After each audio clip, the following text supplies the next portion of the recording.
রাজনৈতিক দলগুলোর ঐকমত্যের ভিত্তিতে সরকার নির্বাচনের তারিখ বা রূপরেখা ঘোষণা করতে চায়, কিন্তু সংস্কার ও নির্বাচনের বিষয়ে রাজনৈতিক দলগুলো এখনও ঐকমত্যে পৌঁছাতে পারেনি। এরই মধ্যে গতকাল দ্বিতীয় দফায় জাতীয় ঐকমত্য কমিশনের দফতরে সংস্কার নিয়ে মতামত জমা দিয়েছে এবি পার্টি, যারা দ্বিকক্ষ বিশিষ্ট সংসদ, আনুপাতিক প্রতিনিধিত্বের নির্বাচন পদ্ধতি সহ বেশ কিছু গুরুত্বপূর্ণ বিষয়ে ঐকমত্য কমিশনের প্রস্তাবের বিরোধিতা করেছিল। তবে এবার কমিশনের সঙ্গে একমত পোষণ করেছে। এবি পার্টির কেন এমন অবস্থান পরিবর্তন, এছাড়া নির্বাচন সংস্কার নিয়ে কথা বলবো, আলোচনা করব ভোটের ট্রেনের আজকের পর্বে। সঙ্গে আছি আমি হাসিব বিল্লাহ।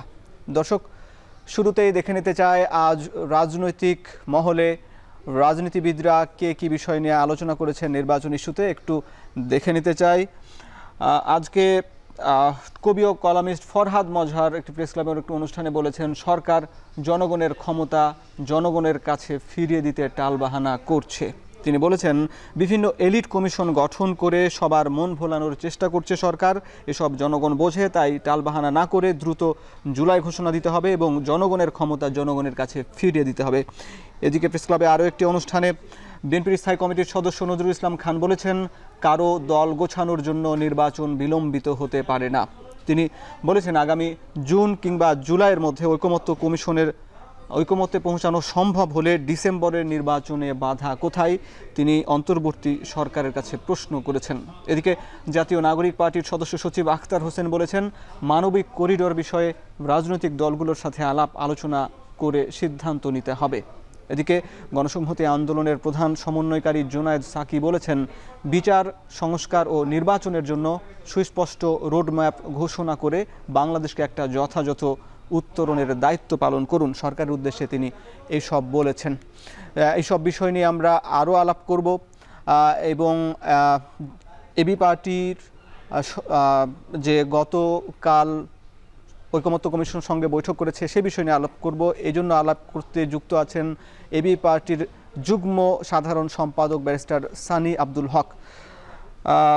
সানি আব্দুল হক, আপনাকে স্বাগত জানাচ্ছি এখন টিভির নিয়মিত আয়োজন ভোটের ট্রেনে। আপনার কাছে শুরুতেই জানতে চাই, এবি পার্টি গত 7 এপ্রিল ঐকমত্য কমিশনের সঙ্গে বৈঠক করেছিল এবং সেখানে আপনারা দ্বিকক্ষ বিশিষ্ট সংসদ এবং আনুপাতিক পদ্ধতি, এছাড়া বিচারপতি নিয়োগের সুপারিশ সহ বেশ কিছু বিষয়ে ঐকমত্যের কমিশনের সুপারিশের বিরোধিতা করেছিলেন। আপনারা গতকাল আবার সেই আপনার অবস্থান বদলিয়েছেন, আপনারা এর সঙ্গে একমত পোষণ করেছেন। কেনই বা বিরোধিতা করেছিলেন, কেনই বা অবস্থান পরিবর্তন, একটু জানাবেন। জি, ধন্যবাদ। আসলে আমরা যেসব জায়গায় বিরোধিতা করেছিলাম তার অন্যতম একটা হচ্ছে দ্বিকক্ষ বিশিষ্ট আইনসভার প্রবর্তন বাংলাদেশে। দেখুন, আমরা আসলে কনসেপ্ট আকারে বা আইডিয়ার আকারে এটার বিরোধিতা করি নাই। আমরা যে দ্বিকক্ষ বিশিষ্ট আইনসভা পৃথিবীর বিভিন্ন জায়গায় আছে, এই কনসেপ্টটাকে আমরা খারাপ বলিনি। আমরা কনসেপ্টটাকে ঠিকই বলেছি, যেটা ঠিক আছে। কিন্তু আমাদের প্রশ্ন ছিল যে বাংলাদেশ আসলে এই আইডিয়াটাকে অ্যাডাপ্ট করার জন্য এখনও প্রস্তুত আছে কিনা। Are we ready it? That was our question. তো আমরা মনে করেছিলাম যে আমাদের যে রাজনৈতিক সংস্কৃতি আছে, আমাদের পলিটিক্যাল কালচারের মধ্যে একটা অন্যতম খারাপ দিক হচ্ছে যে আমরা রাজনৈতিক বয়ানটাই দাঁড়াই সাধারণত অন্য রাজনৈতিক দলের বিরোধিতা সাপেক্ষে। তো এই জন্য আমরা মনে করছি এই ধরনের একটা বৈরী বা বিরোধিতা সাপেক্ষে রাজনৈতিক পরিমণ্ডলে আমাদের যদি দ্বিকক্ষ বিশিষ্ট আইনসভা প্রবর্তন করা হয়, তাহলে দেখা যাচ্ছে যে কোনো একটা বিল আইন পাস করতে হলে এটা একটা ডেডলক তৈরি হওয়ার সম্ভাবনা থাকে। দেখুন, পৃথিবীতে যেগুলো দেশে দ্বিকক্ষ বিশিষ্ট আইনসভা আছে, এমনকি ওয়েস্টমিনিস্টার পার্লামেন্টেও তারা হাউস অফ লর্ডস এবং হাউস অফ কমন্সের বিভিন্ন বিল থেকে আইন পাস করানো, অ্যাক্ট করানোর সময় বিভিন্ন ডেডলক দেখা দেয়, যে এটা লোয়ার হাউস থেকে আপার হাউসে যায়, আবার আপার হাউস থেকে লোয়ার হাউসে ফিরে আসে। এইরকম একটা পিং পং খেলার মতো একটা পরিবেশ তৈরি হয়। তো এরকম একটা ম্যাচিওর ডেমোক্রেটিক নেশনও যদি এই ধরনের একটা ডেডলকের পরিবেশ তৈরি হয়, তাহলে আমাদের যে বিরোধিতা সাপেক্ষে রাজনৈতিক যে পরিমণ্ডল, এখানে আমরা এই কনসেপ্টটা সুন্দর হলেও এটা বাংলাদেশ কম্প্যাটেবল হবে কিনা এটা নিয়ে আমাদের দ্বিধা ছিল। তো আমরা জাতীয় ঐকমত্য কমিশন, আপনি ঠিকই বলেছেন যে এপ্রিল মাসের 7 তারিখে আমরা যে আমাদের মিটিং করেছিলাম, সেখানে আমরা বলেছিলাম যে আমাদের এখানে দ্বিমত আছে।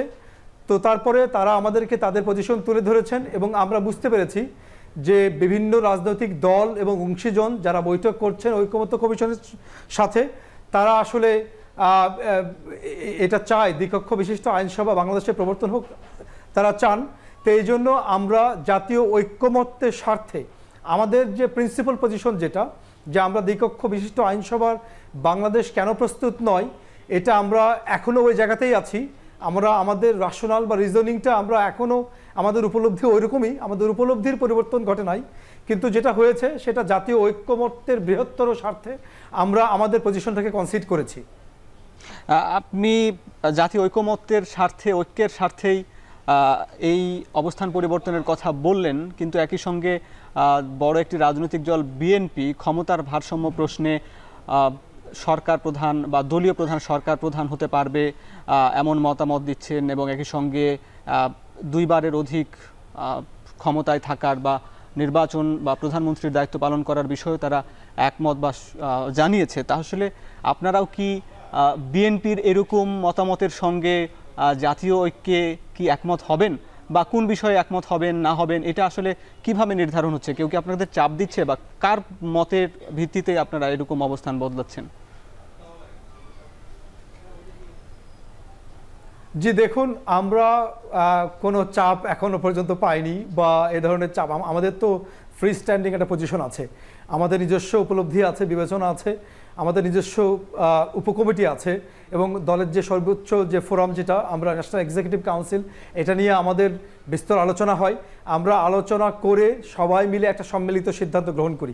দেখুন, আমরা একটা পজিশন নিয়েছি দল আকারে, সেটা হচ্ছে যে আমরা, এটা শুধু দলের পজিশনের প্রশ্ন না, আমরা জাতীয় ঐক্যমত্যের পৌঁছানোর স্বার্থে আমরা একটা নমনীয় অবস্থান গ্রহণ করব। আমরা বোধ করেছি যে জুলাই আগস্টের যে অভূতপূর্ব অভ্যুত্থান হয়েছে, এখানে যে ঐক্য সৃষ্টি হয়েছিল, এই ঐক্যটাকে আসলে বিনষ্ট যাতে না হয়, এটাকে যাতে ধরে রাখা হয় এবং ধরে রাখা যায়। দেখুন, সংস্কার কমিশনগুলো অনেকগুলো প্রস্তাবনা হাজির করেছে। এখানে তো প্রত্যেকটা রাজনৈতিক দল আসলে প্রত্যেকটা প্রস্তাবনার সাথে একমত হবেন না, বা এটা হওয়াটা হয়তো ফিজিবল না। তা আমরা বোধ করেছি যে সবগুলো রাজনৈতিক দল এবং অংশীজন সবাই মিলে আমরা যদি সংস্কারের প্রশ্নে যতখানি ম্যাক্সিমাম একমত হওয়া যায়, এই জায়গাতে আমরা আসলে দলীয় পজিশন কনসিড করব, এরকম একটা ফ্লেক্সিবল, এরকম একটা নমনীয় অ্যাপ্রোচ আমরা গ্রহণ করেছি। কিন্তু বিএনপি বা অন্যান্য দল তারা কেন করছে না বা কেন করছে, এটা অবশ্য তাদের প্রশ্ন, তাদের দলীয় নীতি আছে, দলীয় ফোরাম আছে, তারা নিশ্চয়ই আলোচনা করে তারা তাদের মতো করে সিদ্ধান্ত নেন। আমরা ইন্ডিপেন্ডেন্টলি, ফ্রিলি আমরা আমাদের মতো করে সিদ্ধান্ত নেই, এবং আমাদের সিদ্ধান্ত গ্রহণের ফোরাম আছে। আর দেখুন, আমরাও কিন্তু এমনও প্রশ্ন আছে যেগুলো আমরা কনসিড করতে চাই না বা কনসিড করিনি, যদিও আমরা বারংবার বলছি, আপনাকে একটু আগেও বললাম যে আমরা একটা নমনীয় অ্যাপ্রোচ গ্রহণ করছি জাতীয় ঐক্যমত্যের বৃহত্তর স্বার্থে। কিন্তু এমন প্রশ্ন আছে যে আমরা যে গতকালকে মিটিং করেছি, সেখানে কিন্তু আমরা পরিষ্কারভাবে বলেছি যে আমরা গোড়াতেই একমত ছিলাম না, এখনো একমত নই বলেই আমরা আমাদের সিদ্ধান্ত রেখেছি। একটা উদাহরণ দিচ্ছি আপনাকে, আপনার সঙ্গে এই উদাহরণ নিয়ে একটু পরে আলাপ করব। কমিশন একটা আপনি প্রস্তাব, ক্ষমতার ভারসাম্য নিয়ে কিন্তু আবার প্রশ্ন আছে, বিভিন্ন মতামত রয়েছে রাজনৈতিক দলগুলোর, এ নিয়ে আরো আলাপ করব। আপনি একটু যুক্ত থাকুন আমাদের সঙ্গে। একটা বিরতির পর ফিরছি, দর্শক নিচ্ছে একটা বিরতি, একটু পরেই ফিরছি, সঙ্গে থাকুন।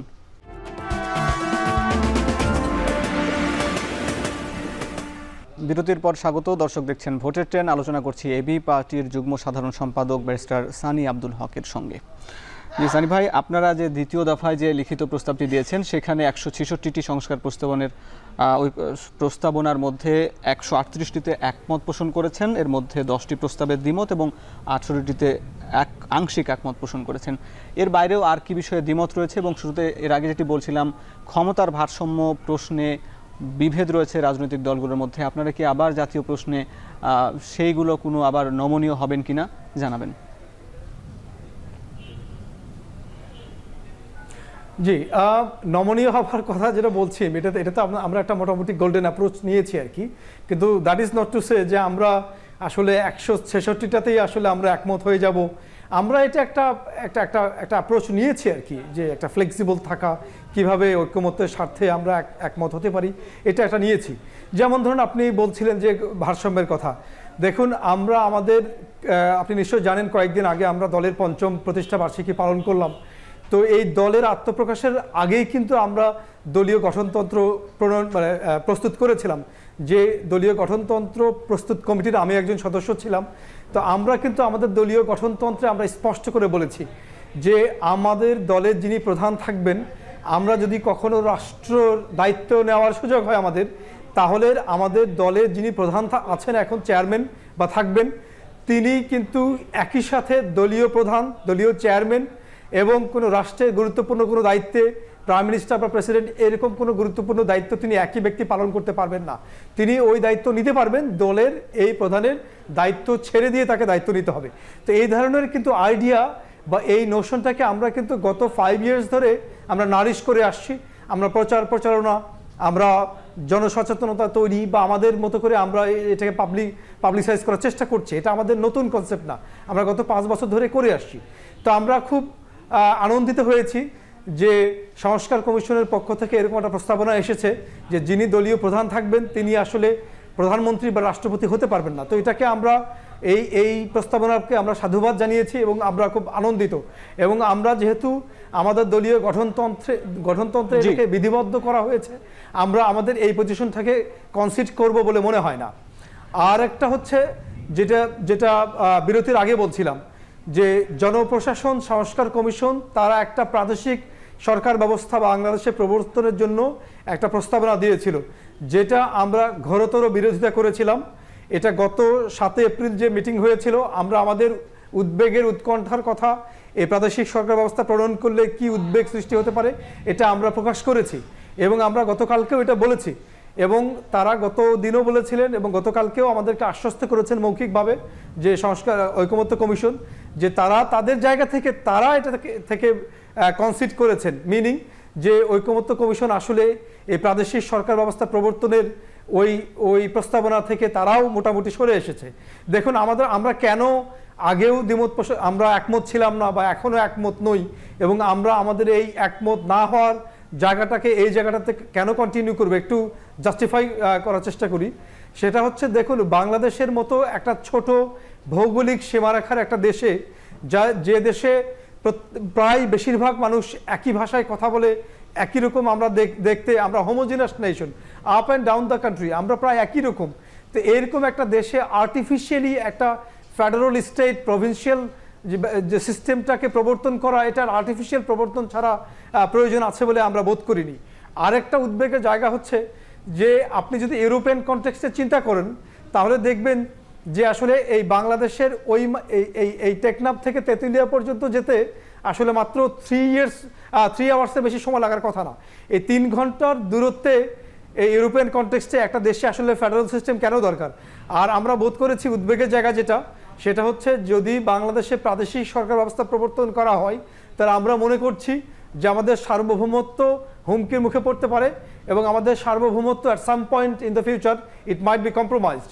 আমাদের সার্বভৌমত্ব যাতে বিপন্ন না হয়, হুমকির মুখে না পড়ে, এই জন্য আমরা প্রাদেশিক সরকার ব্যবস্থা বাংলাদেশের জন্য কম্প্যাটিবল না বলে আমরা মনে করেছি। জি, প্রাদেশিক সরকার বিরুদ্ধে আপনাদের অবস্থান, আপনার সঙ্গে আরও আলাপ করব, আপনি যুক্ত থাকুন। দর্শক ভোটে টেনে নিচ্ছে আরও একটা বিরতি, সঙ্গে থাকুন।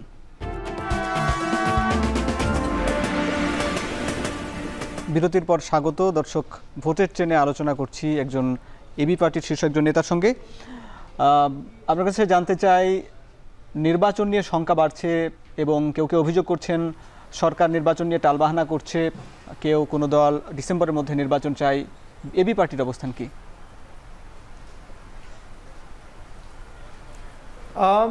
আসলে টালবাহানা করছে আমরা এমনটা মনে করি না।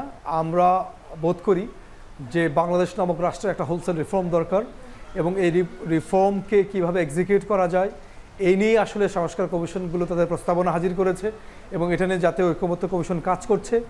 তো আসলে টালবাহানা করছে এরকমটা আমরা মনে করি না এবং এটা এরকম একটা প্রপোজিশন আসলে খুব আনফেয়ার হবে মনে করি। দেখুন যে বর্তমান অন্তর্বর্তীকালীন সরকার তারা কিন্তু কনসিস্টেন্টলি এটা বলে আসছে যে আসলে নির্বাচন কখন হতে পারে। আমরা আসলে একটা টেন্টেটিভ ডেট পেয়েছি তো, যে প্রফেসর ইউনূস তিনি কিন্তু শুরু থেকে গত সেপ্টেম্বরে তিনি যখন জাতিসংঘের সাধারণ অধিবেশনে যোগ দেন তিনি সেখানে নিউ ইয়র্ক টাইমসকে তিনি যে সাক্ষাৎকার দিয়েছেন সেখানে তিনি বলেছেন নির্বাচন কখন হতে পারে।